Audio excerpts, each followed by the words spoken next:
Minister, I'm appealing also. I mean, I have lots of question marks over Tusla and their operations, but this has been a renowned facility for half a century and beyond. But the Dalton Swimming Club and many others have done tremendous work there. The two issues that we bring tonight to the floor of Darlene are issues of dealing with people with, certain disabilities and from different vulnerable backgrounds. And those are the very people, if we're any good to ourselves and our constituents to look after, they need that support. And I want to see the report that Tusla are saying that they have about, we were told there's an electrical problem, but there's a full report that's supposed to be done. That hasn't been published. It hasn't been given to anyone. So I don't actually, frankly, believe the situation here. It's a contrived issue to try and remove all activities from Ferryhouse and to allow offices and offices and offices and more offices for Tusla.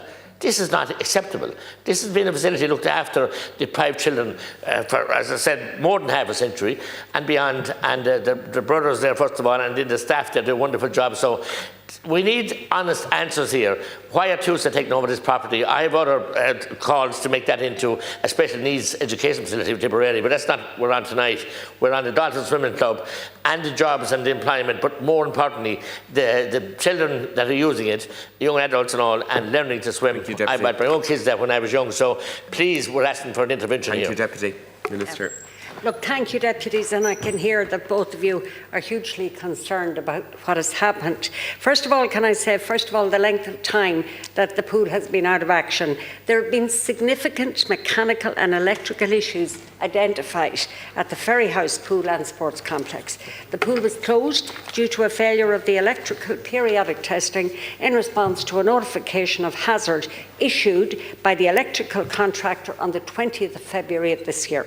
On receipt of this information about a significant issue with the pool needed to be drained and unfortunately will remain closed until further notice. Now, in regard to its reopening, Tusla commissioned a mechanical and electrical consultant to carry out further investigations, which saw significant mechanical and electrical issues identified during an assessment. Regrettably, due to these issues, the mechanical and electrical plant serving the pool and sports complex has been deemed to be at end of life and unsafe for continued use.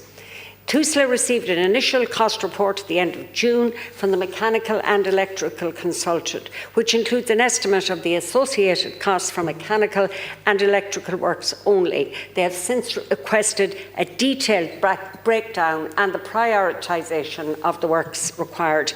It fully understands, Tusla does, and regrets, as does the Minister, the closure of the facility to members of the public. However, at this point in time, and awaiting more details of the costs involved, Tusla is not in a position to provide further information regarding the future of the complex. And the delay in resolving this matter is primarily due to the complexity of the sports and pool facilities at the Ferryhouse campus.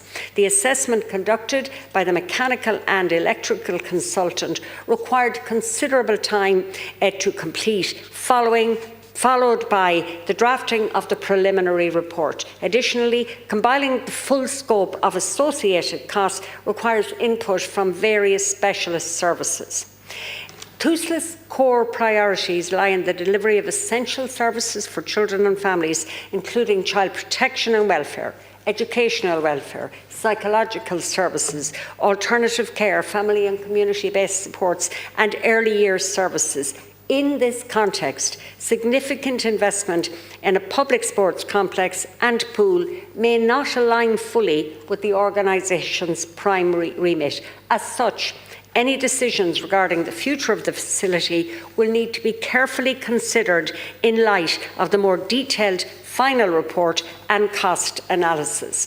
Tusla are in the process of developing a capital plan to invest in Tusla services on the Ferryhouse campus. This investment will see the campus utilised by various services across Tusla, including but not limited to social work services, therapy services, regional services, workforce learning and development, and separated children seeking international protection.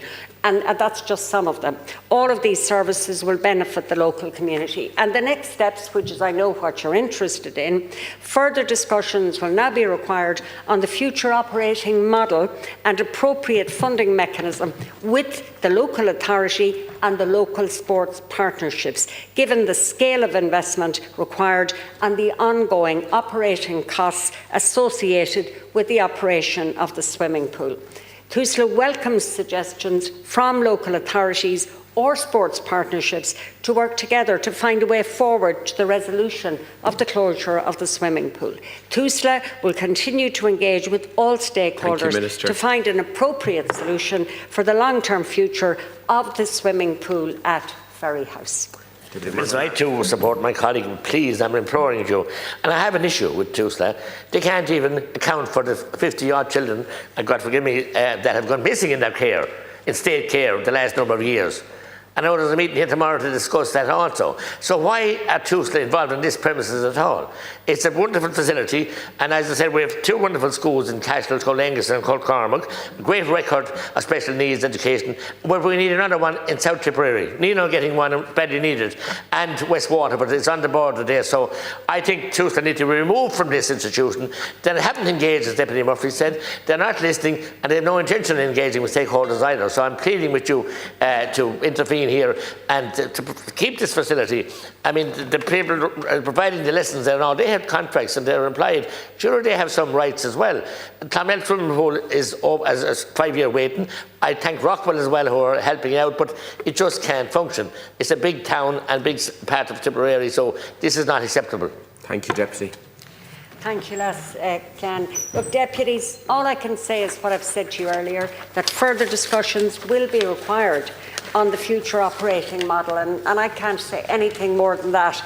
But the appropriate funding mechanisms will have to include the local authority and local sports partnerships, given the scale of the investment required, and as you are aware, the ongoing costs of operating a swimming pool. And look, you asked about a report, and the report that TUSLA has received was a report from the mechanical and electrical consultant, which just includes an initial estimate of the associated costs for the works that are needed.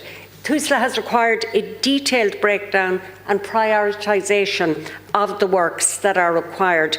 It fully understands, as does the Minister, and it really regrets the need to close the facility to members of the public. But at this point, and awaiting more details of costs involved, TUSLA is not in a position to provide further information regarding the future of the complex.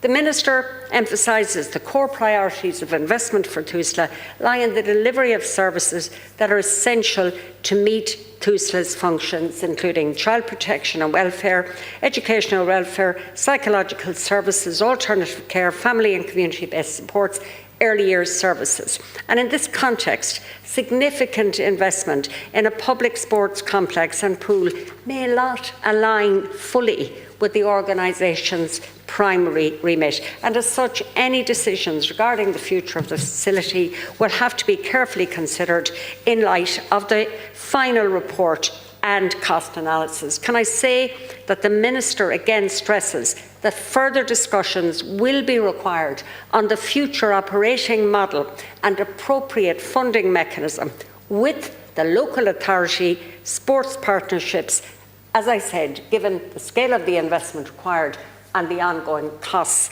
associated with the operation of the swimming pool. And TUSLA welcomes suggestions from the local authorities or sports partnerships to work together to find a way forward and close and resolve, actually, the need to close the swimming pool. Thank you. Okay,